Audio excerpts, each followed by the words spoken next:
UP और छत्तीसगढ़ तो ठीक है, लेकिन राजस्थान में कौन बनेगा मुख्यमंत्री? पीएम मोदी ने अकेले जिता दिया चुनाव, वसुंधरा को किनारे किया, नाराजगी का भी नहीं पड़ा कोई असर, कांग्रेस की फूट का मिला फायदा, हो गई बल्ले बल्ले। महंत बालकनाथ, दिया कुमारी या फिर सीपी जोशी, किसकी लगेगी लॉटरी? वसुंधरा का तो पहले ही कट गया पत्ता। 4 में से 3 राज्यों में बीजेपी ने बहुमत हासिल किया, पीएम मोदी के नाम पर हर जगह चुनाव लड़ा, कहीं भी सीएम का चेहरा घोषित नहीं किया। लेकिन मध्य प्रदेश में चुनाव के आखिर आते आते अघोषित रूप से ही सही पर शिवराज सिंह पर मुहर लगा दी गई थी और नतीजों ने उसको साबित भी किया।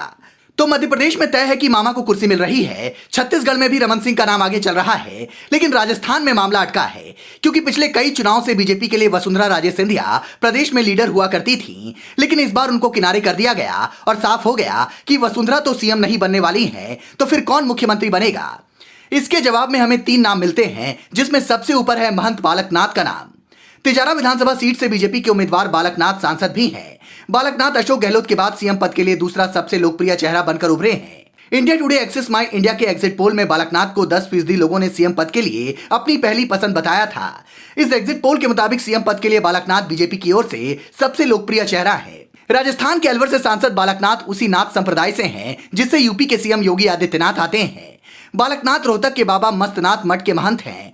नाथ संप्रदाय की परंपरा में गोरखपुर को राष्ट्रीय अध्यक्ष और रोहतक की गद्दी को राष्ट्रीय उपाध्यक्ष का दर्जा हासिल है।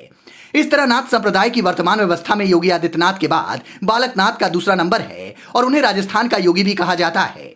दूसरा नाम है दिया कुमारी का। जयपुर राजघराने की दिया कुमारी को भी वसुंधरा राजे सिंधिया के विकल्प के रूप में देखा जा रहा है। दिया कुमारी सांसद हैं और बीजेपी ने इस बार उन्हें भी विधानसभा चुनाव में उम्मीदवार बनाया था।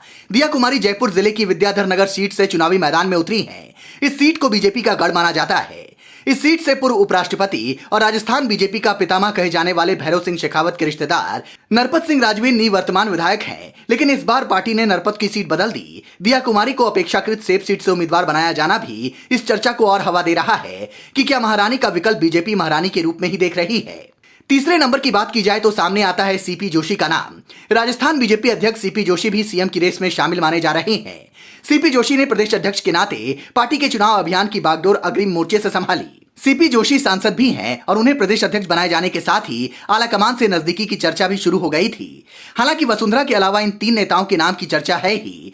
गजेंद्र सिंह शेखावत और भूपेंद्र चौधरी समेत कुछ और नेता भी सीएम की रेस में शामिल माने जा रहे हैं। कहा तो यह भी जा रहा है कि अर्जुन राम मेघवाल, अश्विनी वैष्णव या सुनील बंसल जैसे कद्दावर नेताओं में से किसी को बीजेपी नेतृत्व राजस्थान की सत्ता संभालने के लिए जयपुर भेज सकता है। अर्जुन राम मेघवाल का नाम जिस तरह से पीएम मोदी ने कई जनसभाओं में लिया, उसकी वजह से भी सीएम पद पर उनकी दावेदारी मजबूत मानी जा रही है। लेकिन इन सब के बावजूद दावेदारी महंत बालकनाथ की ही दिखती है, क्योंकि योगी के करीबी माने जाने वाले महंत बालकनाथ के पास वो सब कुछ है जो बीजेपी की राजनीति को और आगे बढ़ा सकता है। Bureau report, leading Bharat TV.